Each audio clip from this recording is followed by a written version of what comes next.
We're here, we're queer, and we love the Lord. That's right, you're listening to Coming Out Christian, a podcast about life at the intersection of queer identity and Christian faith. This fun, faithful, and sometimes irreverent podcast is a production of Love Boldly, an Ohio-based nonprofit creating spaces where LGBTQIA+ people can flourish in Christianity. I'm one of your hosts, Siobhan Boyd Nelson, and my co-host is the Reverend Dr. Ben Hillscamp, Executive Director of Love Boldly. So join us, and let's find out who's coming out today.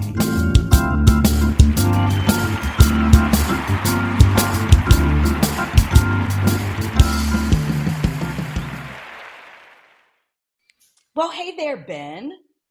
Hello, Siobhan. How are you? I am doing wonderfully. How are you doing?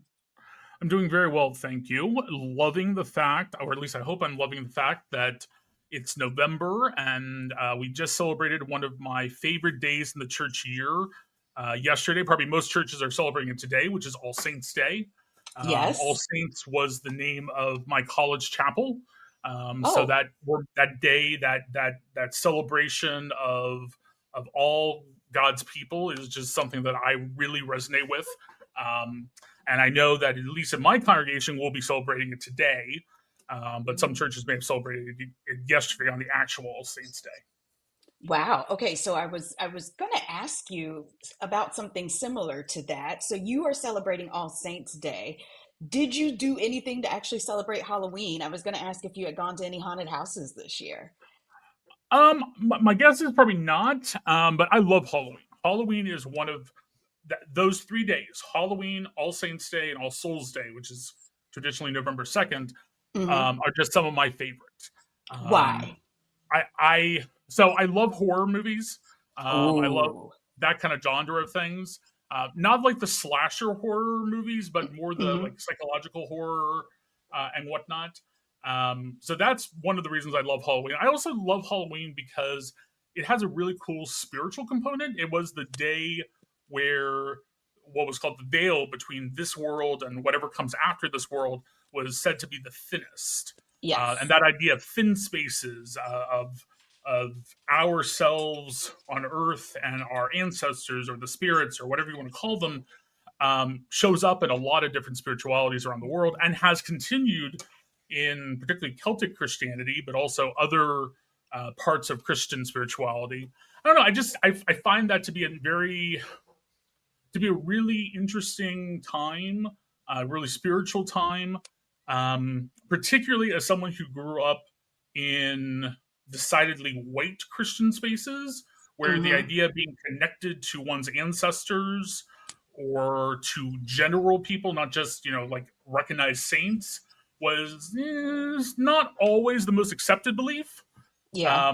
So I like those times so we can really say, hey, there are still things to be learned, and our ancestors, our saints, are still trying to teach us and interact with us in positive ways. Oh, that's such a beautiful way of framing it. I wish I had had that framing growing up because I had a very anti-Halloween kind of the way I was raised. We did a lot of trunk or treat, that kind of these Halloween alternatives.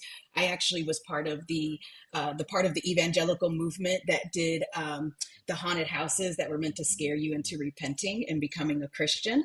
Those were the ones that I went to. So I actually don't very much like haunted houses because they just remind me of being scared into repentance as a child, which is still a wee bit traumatic all these years later. But I love spooky things. I do not watch scary movies. I don't like horror, but I love spooky, like the Addams Family, Wednesday. Like those are my people. Those they're just kind of like just hanging out with the ghosts, not really trying to scare anybody, just recognizing them, hanging out with them, setting a place for them at dinner. Got a cousin, don't really know who or what he is, but we like him. He's a nice guy, right? Like that's kind of my vibe. But it's been weird as an adult to acknowledge that and live into it just because of that evangelical upbringing and like, oh no, if you do anything with Halloween, you're gonna let the devil in, right? Like just that whole idea of letting the devil in. Did you have any of that growing up? Not really. Wow. Um, Okay. a lot of those like sin houses, hell houses, whatever they were called, I Yeah. remember Yeah. them existing, but a lot of that was a lot of the ones around where I grew up were framed in a way that one of the scenes would be like joining the Catholic Church. Oh my gosh. We actually had a student at my high school who was evangelical, who wanted to invite the whole high school to his church's hell house, Oh yeah. and our campus minister shut it down because the there was so much involved in it that was not Catholic theology, for lack of a better word. It was Hmm. actually possibly slightly anti-Catholic. That we had to just be like, no, sorry, you can't share this on our campus. Go somewhere else. That's So no, I really hilarious. did. We always did Halloween. We always dressed up. The only thing I remember is the elementary school that I went to was run by Catholic nuns who were Okay. very much opposed to people dressing up as like the devil or demons, Mm-hmm. which I sort of get, or dressing up like nuns or priests Oh or something and kind of acting out, clergy and religious. yes. Um, but otherwise, we dressed up. We did. Um, I think until like third grade, you had to dress up as a saint, but after that, Oh, you could dress up in more secular Halloween costumes. you had to So I dress as remember a going to saint. St. Francis one year, and I think I went to St. Thomas More one year. Okay, the whole idea that we can differentiate saints enough to dress like them, and all the kids are dressed as different saints, and we're somehow supposed to know which saints the kids are dressed as. Hilarious, Ben. Absolutely. And love it. But you just reminded me that actually Halloween was a really big time for trying to get all of your non saved friends saved and inviting them to the hell house. So, like, this was a really big time of trying to get everybody saved right here before you went into the devil's holiday. Okay. Mm. Well, we are past, Halloween. Like you said, we are, right now it's All Souls Day, actually, the Yes. day that this is being released. So that is beautiful. I hope that everyone is, if you are celebrating, that you are celebrating in the spirit that Ben shared with us. That sounds absolutely beautiful. Okay, but now it's time for what we're all here for. It's time to introduce our guest, an amazing woman. So excited to have her with us today. We are joined by Melinda Garza Moran, who is an ordained minister in the Evangelical Lutheran Church in America, deeply committed to sharing the inclusive love of Jesus Christ with all people. As a Lutheran pastor, her ministry is rooted in compassion, and as a mother of two queer adult children, she is a passionate advocate for the LGBTQ plus community. Her advocacy journey began in 2013 in Michigan, where she has since worked as a volunteer and ally. A third generation Mexican American, Melinda proudly honors her indigenous heritage and her family's deep roots in Mexico. Raised in a Catholic church, she spent much of her early adulthood and parented her children in a non denominational, conservative, evangelical environment. Her father and stepmother are devout Jehovah's Witnesses, further expanding her exposure to diverse Christian traditions. This rich blend of religious and cultural experiences has inspired her to engage with and serve various communities. Melinda holds a Master of Divinity with a concentration in Justice and Reconciliation from Luther Seminary, as well as a Bachelor of Science in Leadership from Central Michigan University. Welcome, Melinda. Thank you so much for being here with us today. Thank you for having me. It's great to be with you. Yay. All right. So we are going to get started with the first question we ask all of our guests. What is your testimony? What is your story at the intersection of queer identity and Christian faith? Mhm. I would say my story began in 1991 when I was a freshman in college and decided that I was going to get engaged and then soon after became pregnant. And my son Eli was born that year. So that is really when things started, really where my life changed. But Yeah. then and so at the time, we were Catholic, and as I mentioned, we grew up Catholic. Mhm. And right around that time, my mom started to attend. Actually, when I was 16, she took us to go and visit a church, which was a little country church in this town called Clarkston, Michigan. And it happened to be a non denominational church. So the pastor grew up Pentecostal. Mhm. And she took us kids from a Catholic setting to this setting where people were lifting their hands, and Yep. Lord, we thought she lost her mind, but Oh, we yeah. were minors, so we had to go. But then when I was 18, and after I had Eli, we baptized him in the Catholic Church. Mhm. And then about 6 months before he was a year old, I started attending that other church with my mom. And so over 20 years, we were actively involved. That church grew from this small little church of maybe 100 people to like 3 to 4,000 member church Wow. in that time. And so over that time, I grew in my faith and had a specific lens, that I viewed it in. Mhm. But as a mom, there was something a little different about Eli that I just never could really kind of, put my hand on it. We had my daughter Alyssa 3 years after he was born. And then when I was 28, after 10 years of marriage, we divorced. So the kids, I maintained being that spiritual leader for them. And then Mhm. it was actually in 2005 when he was 13. I got a 911 text from his dad that said, "You have to call." So I call and what's the story? What's going on? Um, and he said to me, "I think Eli's gay." And I said, Oh, "Okay, well, what do you mean okay. you think he's gay?" Well, his stepmother had been in his room and she found a Mark Wahlberg poster, the Calvin Klein, the very famous, he had very good Yeah. taste, the very famous Mark Wahlberg Calvin Klein poster. And, right away he claimed he was going to put it in a birthday card for someone. And his dad said, "You need to talk to him." So he Mm. gets on the phone and he was 13. And I immediately said, "What are you talking about? You're 13, you have no idea what you're saying. Um, when you come home tomorrow, we'll talk about it more, but we're going to keep this to ourselves." And I thought that I had really responded pretty well because his dad Mhm. went in a different route. He went more Right. threatening to him. My mother had died a few months prior to that, and he said, "What would your Nana think? Oh. She's looking down at heaven from you. What would she think? And if you are this, you're not going to want to be." And so his dad, also being Mexican, very kind of machismo, and he grew up around that. Mm. Yeah. So after a couple days, Eli gave me a little letter. Oh, he said he was bisexual. I said, "I don't even know what Okay. that means. What are you Yeah. talking?" I had no idea. So what are you talking about? So a couple days after that, he gave me a little letter. "Mom, I was confused. I'm fine." And I took that letter and I held on to it and I didn't ask any more questions Okay. because our world was in this community that was protected and sheltered, and our whole life. I mean, we were like 3 times a week church people. Mhm. Twice on Sunday, Wednesday, Tuesday, we were always there. And Mhm. so our relationship with Christ was not about going to church on Sunday. It was like every day a part of our life, right? And Yeah. so at this time, Eli was also preparing, we would do catechism around middle school age. And so he was telling me he was having some bad dreams, kind of like spiritual, almost a tug of war, he said. That's the way he could describe it.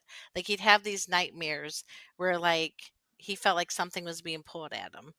And Okay. so what happened is over the next 4 years while he was in high school, he was constantly bullied. And instead of approaching it, kids shouldn't bully you, I would say, "Well, how are you dressing? Mm. How are you act?" And so I did everything that I always say to parents, like all the wrong things, right? Like I wasn't out carrying the P flag, I wasn't starting groups. I was conflicted because Yeah. our theology at that time, this was a ticket to hell. Yeah. There was no question. There was no openness. And so I did all the things that people maybe in those spaces do. I went in and prayed over him at night. Mhm. I mean, I tried to pray it away. I didn't have open conversation. And then during that time, it was like the spirit just kept tugging on me. Like, this is your baby. Oh, yeah. There's always been something. You're his mom. And what happened is I did always know, but I just kept pushing. It's like, "No, Lord, if I keep serving and I keep doing all the stuff, this isn't going to be. So how could this be, right? We're Yeah. faithful Yeah. servants. If this is against your word, then how can this be? Yeah. And if I just have enough faith, if I have enough faith, right, it's Mm-hmm. going to change. And so over the high school years, as I said, he was bullied a lot. Every time I'd question him to try to open the door, he'd magically have a girlfriend who I found out later were Oh. always his friends, always his Oh. friends that stood up for him. And then when he was about, and so during that time, I also went back to school to continue my education, and I took a Bible class at a Mm-hmm. community college. And it was the first time that I ever heard of Martin Luther, because in the Catholic Wow. Church, you would not hear of Martin Luther. And then True. and then in the non-denominational church, I had never heard of him either. And so it was just a wonderful class about just Christianity historically Mm-hmm. and who were the writers writing to and the scripture text and the cultural text. And it was one of my first introductions to really question God and to Yeah. really have those hard conversations. There was a lot of angry moments, I'm just going to tell you, with God of just being mad Mm-hmm. Oh yeah. because how could this be? How could this be? I don't get it. I don't get it. And I always questioned it. Um, so that was really hard. So when he was 18, he called me one day and said, "Mom, I need to chat with you." And I said, "Sure." And I'm at work and I could tell he was upset. What's going on? Well, he had his first heartbreak. Oh. And it happened to be somebody who I didn't even like as a friend, so I really wasn't liking this person now. And so, yeah, and he just said, "I just want to tell you I'm gay." And I was Oh. able at that time to apologize for my reactions previously Mm-hmm. and just to tell him I've been waiting. I had been waiting because what I also did at that time is I started listening to conversations around me at church because it was never Okay. preached from the pulpit. But I found out from my kids later that in the youth area, in the youth pastor, they would talk more about it. Mm-hmm. But the senior pastor never talked about it, never preached it at Right. the pulpit. And so I just started listening to conversations, just people. What do they think? How do they treat people? What are they saying? And when I was open to it, it was all around, just kind of the discrimination, not being inclusive, just how Mm-hmm. terrible it was. And so we had that chance to just sit together that day when I came home from work and really just connect. And it was like Oh. I had that relationship back that I had lost for about 4 years, with Mm-hmm. him. And then so I decided at that time to start getting educated. I just wanted to know Mm-hmm. everything I could. The hard part is that my community was my church community. So my family Yeah. didn't know. I had no one to go to. I didn't dare talk to my pastor. So I felt like I was just navigating this all alone. And I hadn't left the church yet. So I was still there. I was Right. still a part of the community, still volunteering. So I started doing research. I found the Marin Foundation, Andrew Marin, who I'm not even sure if the foundation is still active right now, but got some resources there.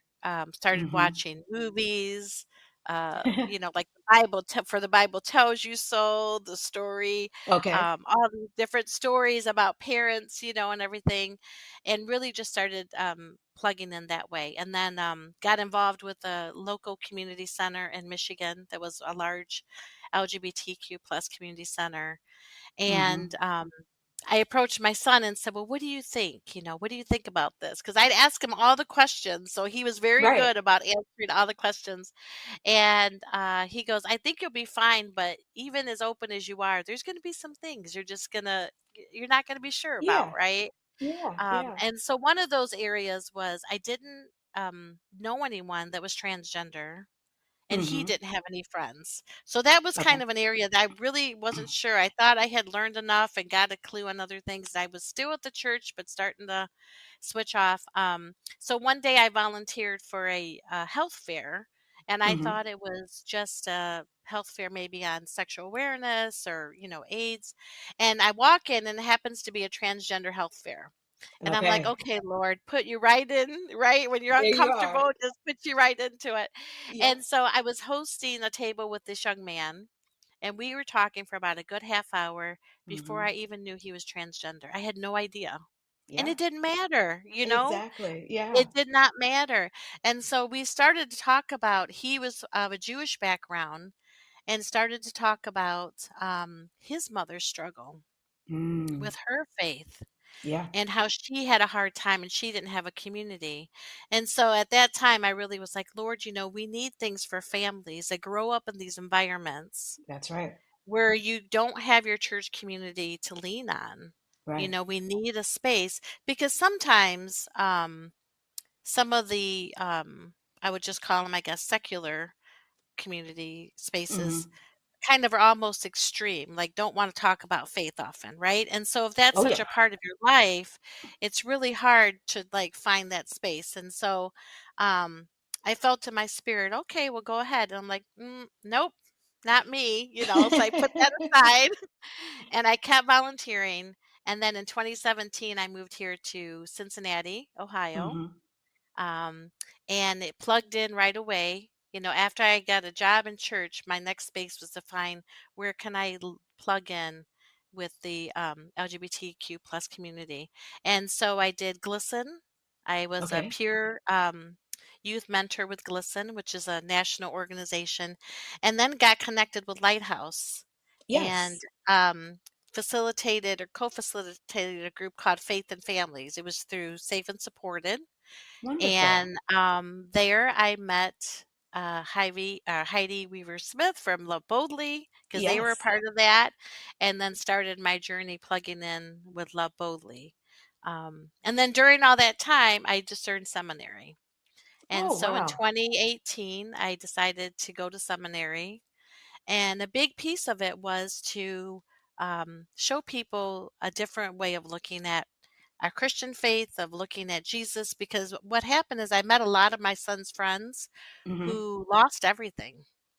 Oh, yeah. They lost their biological family, they lost their faith, their church family, and they were just out there without Yep. anyone. And so I think it was around 2018 or 2019, Love Boldly was going to do a panel in Cincinnati, and they were going to have different people that identified in the community. And they asked if I would come and share my story as a mother that used to be evangelical and had us, what does they would call side A or B? I can't remember. Side Yeah. A Yeah. mindset, and who has switched. And they said, "Do you think Eli would come?" Hmm. And I'm like, "Oh, I don't know. He doesn't go to church. He's not." And so I asked him, and he did. And Oh, it was an wonderful. amazing experience for him to sit, because it was in a church, to sit on the Hmm. altar and to share. And he was very vulnerable, very open. And at that point, sadly, we had lost some family members that once he wanted to live authentically, decided um, that was hard for them. Yeah. And so that was Yeah. my dad and stepmother, who are Jehovah's Witnesses. Hmm. And my dad had known for many years that he was gay, but once Eli wanted to live authentically, they kind of put up these, we love him, but, the Yeah. but. The butts. Him Yeah. and his partner can't come to the home. We won't go to anything. And Hmm. so they had set up their boundaries of their comfort zone. And then we decided as a family that we would honor that. And then we just established our own. Okay. And Yeah. so sadly, that relationship hasn't healed. I mean, we're open to it, Oh, yeah. but we just thought, living authentically was the best thing. Yeah. And so yeah, so now I am an ordained pastor, still a fierce advocate for the community. My daughter, a couple years ago, came out as pansexual. She'll say queer. That's kind of how she Yeah. does it. She Hmm. says, "I just love people." Okay. She is married and has two sons, and so yeah, so we did that, and it's just been great. I'll tell you, I went to South Dakota for an internship Hmm. and became friends with a dear priest out there who is two spirits. They're Native American. Yes. And so that was something I never knew anything. but having some indigenous background was really amazing to see how that community really honors the person, Yeah, which is somewhat different than other spaces that I've been involved exactly. in. Yeah. Yeah. So, Wow, Melinda, yeah. what a story, what a journey that Yes. you've taken. And it's, we love to have a positive story, a story that is Mhm. in a pretty good spot, but also Yep. recognizing there is loss of relationship that Yes. happens along that journey. Yep. Um, you say that reclaiming that relationship with Eli, and I am the mom Mhm. of a son as well, so I'm very taken in by Yeah. this relationship that you had with him. When you say there was an inkling, you knew there was something different about Eli. Mhm. Were you able to put words around it? It doesn't sound like it. Was Eli able to put words around it, or is it anything that you wanted to put words around at the time? I would say I don't think it was anything we wanted to put words around, Mm-hmm. because when he was probably, I'd say from 10 years old is when I think he started to feel differently, or just something that was different. Because we were so involved in this space and the theology and the beliefs we held, Mm-hmm. you didn't want to talk about it Yeah. because of what we believed was the end result if he went with how he felt inside. And for Yeah. me, it's like I just wasn't going to believe it. Like it Right. was, Satan's just trying to put something in my head, and I was gonna, have spiritual combat. I mean, this was like where we were at, and Right. believed very much in prayer and in that spiritual warfare.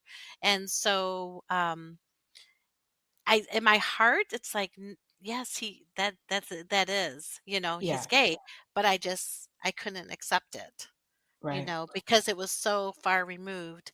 One thing I will tell you that really made me, and it was during my searching, made me realize, like, this is just like people's stuff, people's issues. This isn't God, right? Yeah. Yeah. He was always terrified of storms. Okay. And when he was about 19, which was after we had the second time he came out, where he actually got to come out, Hmm. he was out at a club. He would go out to the clubs, and it was like 12 o'clock in the morning. I get this call, and he's like, "Mom," and I could hear all this noise. I'm like, "What's up?" In the background, he's like, "There's going to be a really," he's an adult. He goes, "There's going to be a really bad storm." He goes, "Can we pray?" So here was my son, Oh, who had wow. felt rejected by the church. At that point, he had stopped going. Hmm. I was still going, but kind of searching my way through it. And he leaned back on his faith of prayer. Yeah. Yeah. He still reached out to God. And so when I would share that with parents, I'm like, you can't tell me any different. And I Nope. know God heard that prayer. I know God loves him. I know, but that was a big piece that, with other people that we saw, that really we're so hurt by the church Hmm. and by the Yeah. people of the church. They equated that love from those people to God's love. Right.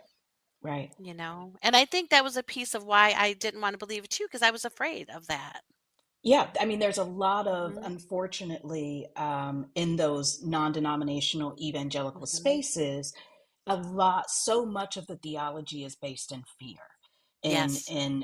fear of hell, fear of God's retribution, fear of God's Mhm. anger, instead of the gospel, the good news, God's Yes, love.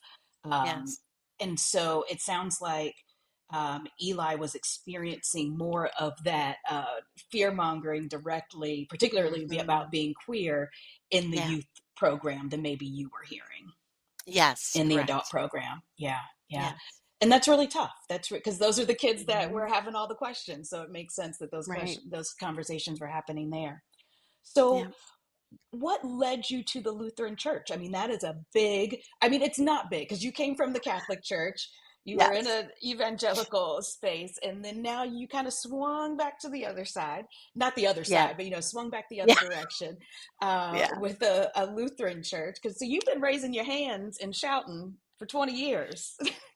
Oh, yeah. Are Well, your services louder than normal? I guess is my first question. Well, I'm probably one of the very few that I'm in the front, and as the pastor, I'm like, hey, if we do it, they'll be open to do it, right? Okay, So I yes, am yes. lifting my hands. We have a contemporary service. It's not Okay. quite like I'm used to. I'm used to like the show, but Yeah. it's good. It's good praise and worship. And I'm like, Hmm. someone said to me, there was a Lutheran pastor said, the Lutherans are the frozen chosen. And I laugh and I go, I didn't say it, you said it. So, I have heard that um, before, actually. And yeah. wow, yeah, I have heard that.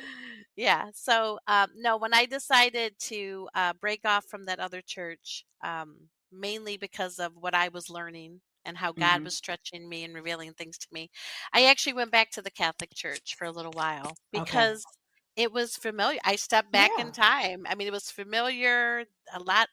Nothing really changed. I mean, Hmm. I felt safe there.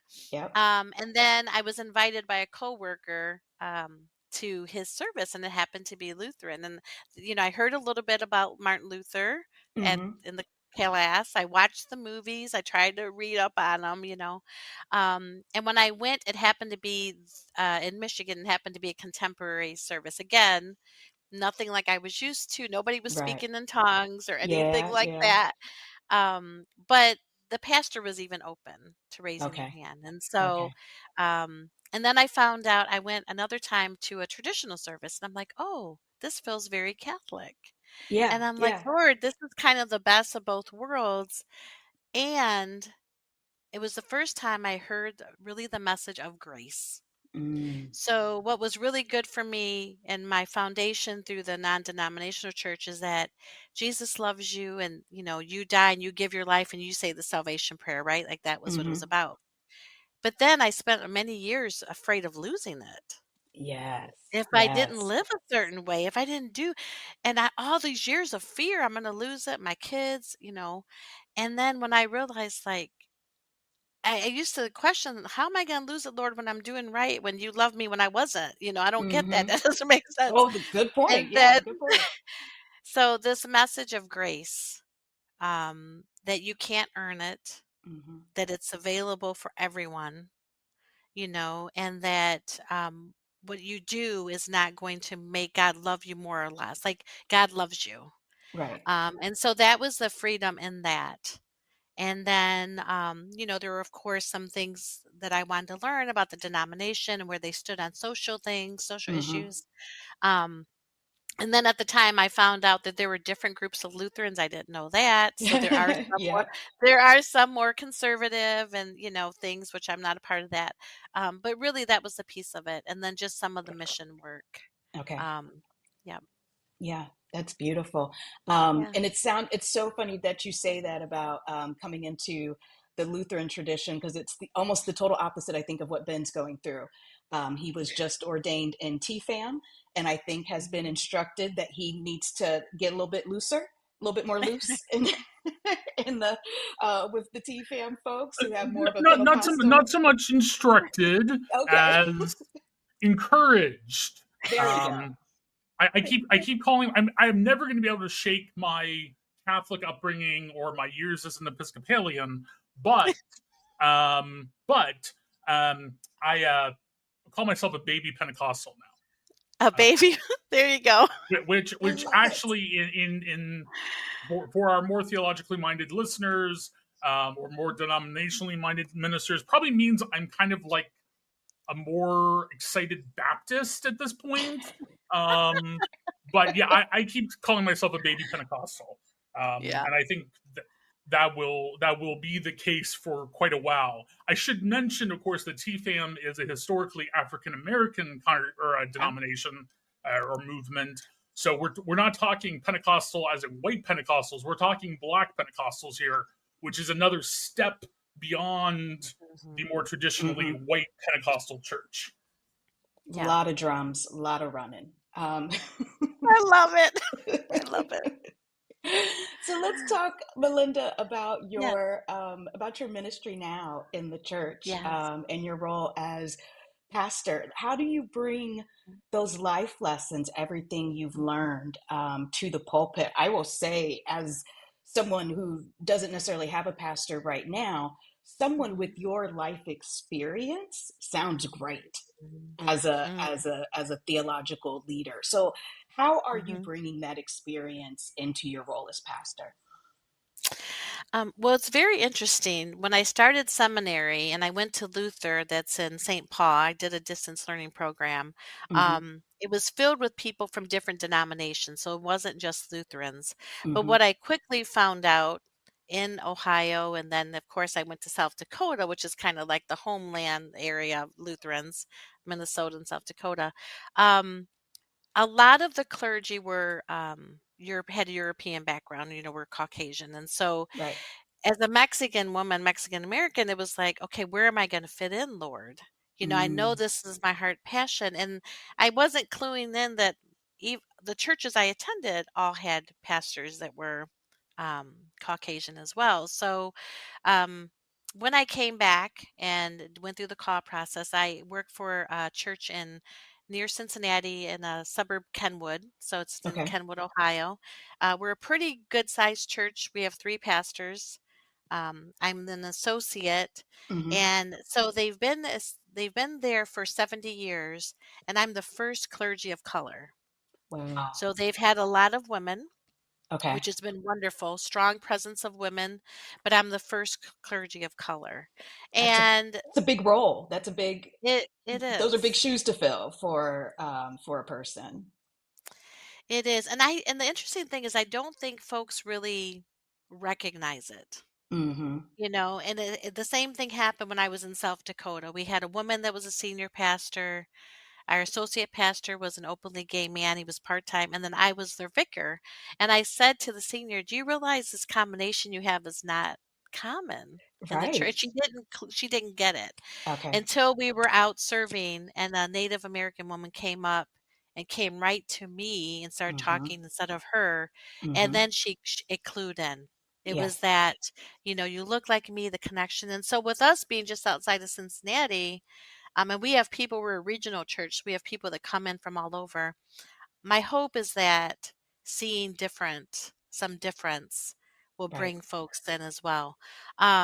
They aren't a reconciling in Christ church, which is our designation in the ELCA. It's Hmm. RIC. They are open, and it's only been a couple years that they've even had like a wedding policy Okay. established. Yeah. So they're a little slow with that. This past June was our first year we did Pride. Oh, good. It was the first year I was in the interfaith service. So I'm very fortunate, and I really do feel God's hand was upon it because my area is care and community outreach.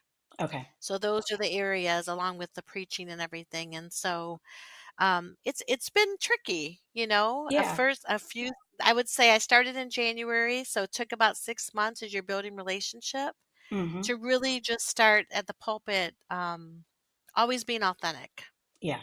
with a lot of things going on with immigration, and it's personally impacted my family.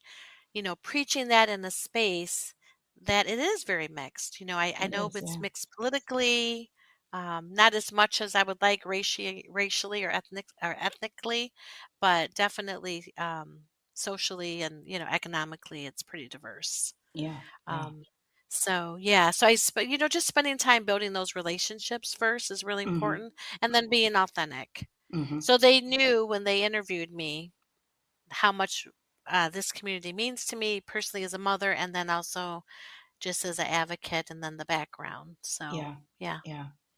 All right, we're gonna have one more question for you. It's gonna be a Yes, silly sure, sure. question. I love Okay, silly sure. questions.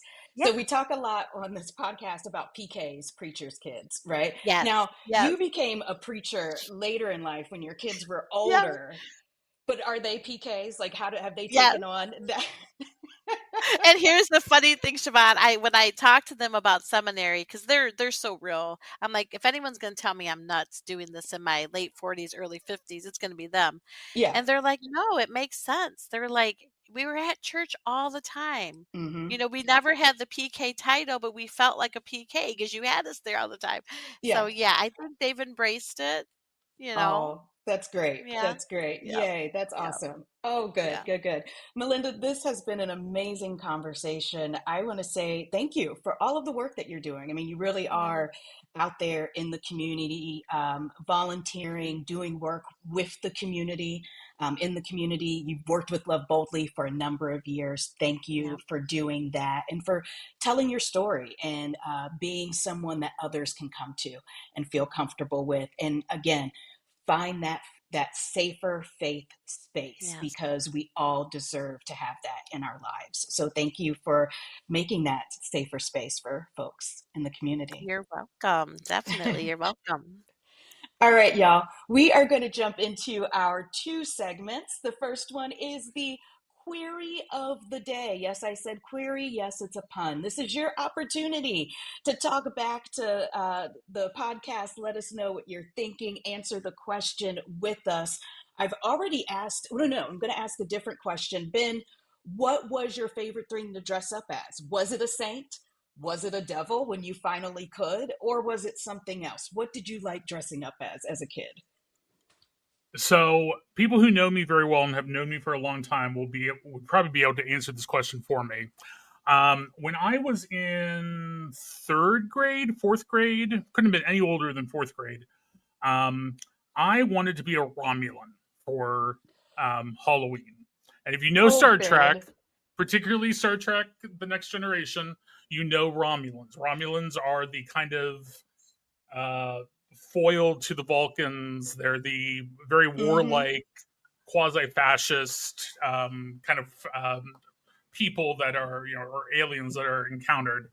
Um, but I don't know if it was just the time or whatever, but no one sold a Romulan costume.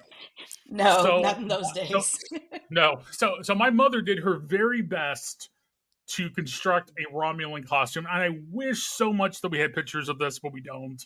Um, from what I remember, most people thought that I was a robot Okay. because that's kind of what it was. If you're a Star Trek fan and you know the older Star Trek episodes, the Romulans always had really squared shoulders. Mm-hmm. Um, so I think there was a part of a box involved that was painted silver, and there were some spiky things that Mhm. I don't know. It looked more, it read more robot or maybe Mm-hmm. Tin Man than it read Romulan. But no, Mhm. I was a Romulan.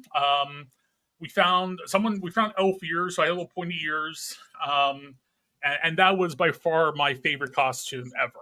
Mhm. Still is.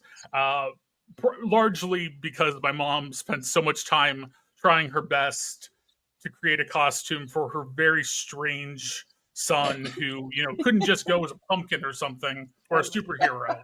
I couldn't just be Superman or something. Had to be a Romulan. Oh, your mom sounds so sweet, Ben. Oh my goodness. Melinda, your favorite Yep. costume or costume of your kids? Either one. Oh, my favorite costume as an adult, they got the most comments. My former husband and I went out and we dressed up. He was a priest and I was a Mm-hmm. pregnant nun. And a lot of people, it was great. I mean, we went with it, but there were a lot of looks and a lot of, Yeah. "Oh, you Yeah. know what that's gonna happen." They're like, "You know Mm-hmm. where you're going." Mm-hmm. But it was great. Yeah. Oh, So that was super fun. fun. Super Yeah. fun. Here in Columbus, we have this big, Halloween's become a big thing in Columbus. And we even call it, straight pride, honestly, because it's like they almost have Mm. like a giant festival in the streets. And we're like, oh, look, you're getting a party too. Yay. But the one year, because my wife's birthday was just last week. They're not quite a Halloween baby, but it's always fun to throw them a birthday slash Halloween party. And one year we were Prince and Apollonia, and I think that was super fun. Best Yes. part, making my wife sit still while I put eyeliner on them. Because if you're Prince, you gotta have Oh, I they're like, why do I have love to it. have eyeliner? I'm dressing up Yes. as a guy. And I'm like, no, you're dressing up as Prince. Prince wears Yes. eyeliner. I love it. Well, I enjoyed the conversation earlier, and Ben was talking about some of the ancestry because as Mexican culture, Dia de los Muertos is a Mm-hmm. huge holiday, and my son Yes. is very much celebrates that with his ofrenda and so that has given a new meaning to the All Saints and All Souls for our family. So it's a Oh, really that's cool great. connection. That's Hmm. great. So much celebration, so much happening. All right, y'all, jump in on Instagram. Tell us, what was your favorite costume, either growing up or as an adult? What are you going as, or what did you go as this year? What super costume, like being a Romulan, have you not been able to put together yet, or you're still waiting for the technology, or you're going to buy a 3D printer so you can get that Romulan uniform just right? Ben, you might have inspired some folks today. I'm excited to see. So jump in there, let us know what you're thinking or what you were, pictures even. Tell us. We want to hear it. All right, Ben, it is now time for our moment in queer Christian history. This is when Ben reminds us that not only have we always been here, we've always been here in the church. Thanks, Siobhan. So today, given that Melinda and I both share a Catholic background, I wanted to highlight two organizations that have been doing really great work in the Catholic Church for the better part of the last 50 or so years. And those organizations are Dignity USA and New Ways Ministry. Dignity USA was founded in 1969 as a LGBTQIA plus ministry for Catholics, and New Ways Ministry, also working with queer Catholics, was founded in 1977. Both of these organizations continue today. While Dignity tends to be a little bit more of an activist organization, one that pushes not just within the church but outside it, New Ways Ministry tends to be a little bit more. I think they bark at me calling them conservative, but they tend to be a little bit more moderate in the ways that they do things. They also tend to be more academic in the ways that they do things. Dignity also has chapters across the country. There is a very what's the right word? Very active Dignity chapter in Cleveland right now, as well as slightly less active chapters in Cincinnati and Columbus, and there may be others here in Ohio.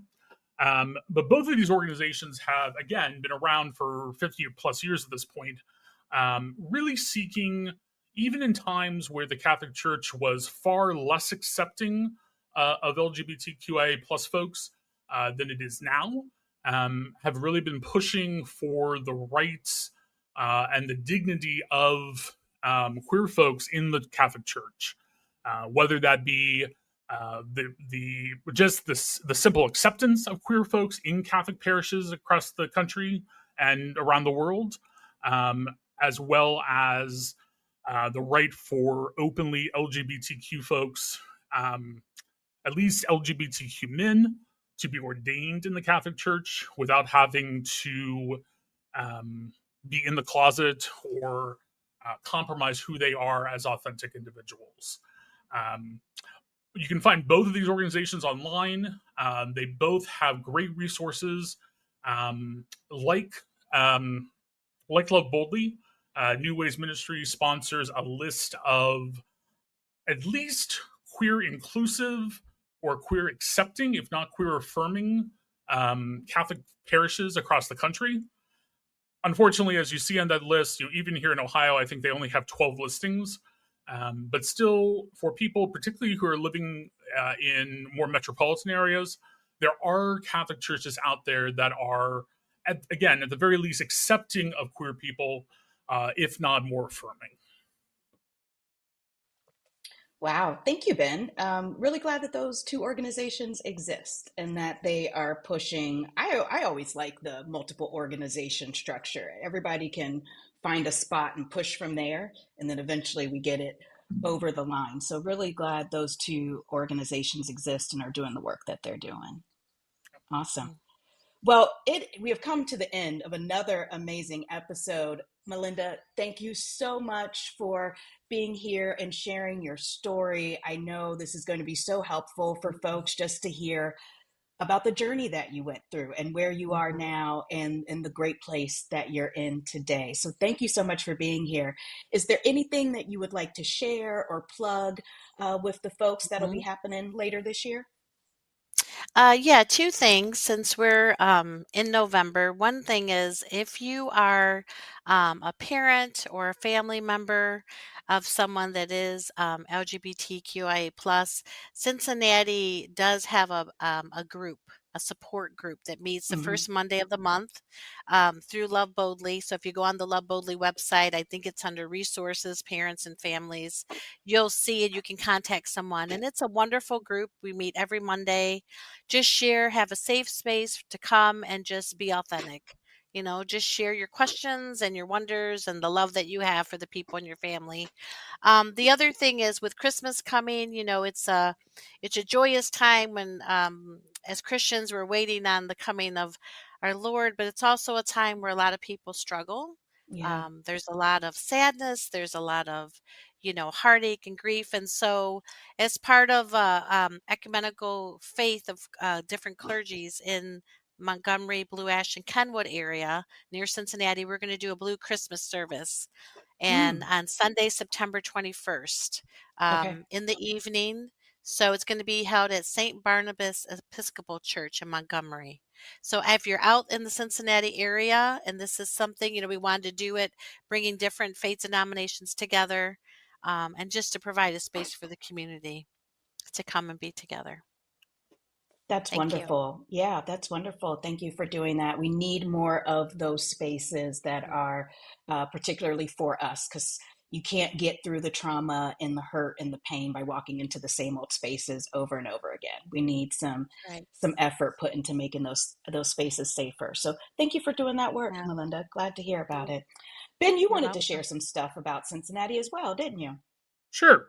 Um, Love Boldly is so happy to be able to be back doing in-person programs in Cincinnati again. When this episode airs, we will have had at least two or three in-person programs in Cincinnati already. But I would direct anyone who's listening, who's in the Cincinnati area or near the Cincinnati area, or has friends, families, etc., in that area, to look at our upcoming events, which are on the Love Boldly website, just under events. You can find any of the events that might be coming up in November and December and beyond. Also, take a look under our projects at the Cincinnati Lunch Bunch. Lunch Bunch is a program that our main volunteer, Ron Rourke in Cincinnati, sponsors on the first and third Sundays of every month, typically at 11:30 a.m. at Mad Tree Brewing in Cincinnati. There's a map to that on the website. Um, this is another event that, like the parents group, falls under Love Boldly, but is run by other folks. And this one particularly is a great time for folks to just come together kind of casually. Um, if anyone has any interest in new programs, sponsoring programs, helping us put on programs in Cincinnati, they can reach out to simply Cincinnati at loveboldly.net, which is an email that Ron maintains, and he would be more than happy to reach out to folks about doing programs or helping to put on programs in the Cincinnati area. Yeah, and a big thank you to Ron Rourke, our super volunteer down in the Cincinnati area. Got a lot of energy, doing a lot of great stuff. So please, if you've got some energy, if you're also passionate about this, if you want to create these types of spaces, these meetups, get together with community, know that there are other people who are also of faith and living with a queer identity, or are allies or advocates with the community. Um, Stuff is happening, so get involved. We are here. All right. Well, y'all, that brings us to the end of another amazing episode. We thank you so much for listening. We invite you to like, to love, to subscribe, to share, tell a friend or 10 about this podcast, and we will see you next time on Coming Out Christian.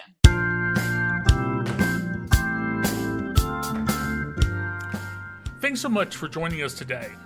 We hope this conversation encouraged you, challenged you, and maybe just helped you feel a little less alone on your journey. If this podcast has been meaningful to you, would you consider supporting the work of Love Boldly? Love Boldly's mission is to create spaces where LGBTQIA+ people can flourish in Christianity. and your donation helps make conversations like this one possible. You can give at www.loveboldly.net/donate. That's www.loveboldly.net/donate. Want to stay connected with the podcast? Follow us on Instagram at comingoutchristian_podcast for updates, resources, and community. Until next time, remember that you can be queer and Christian and queer.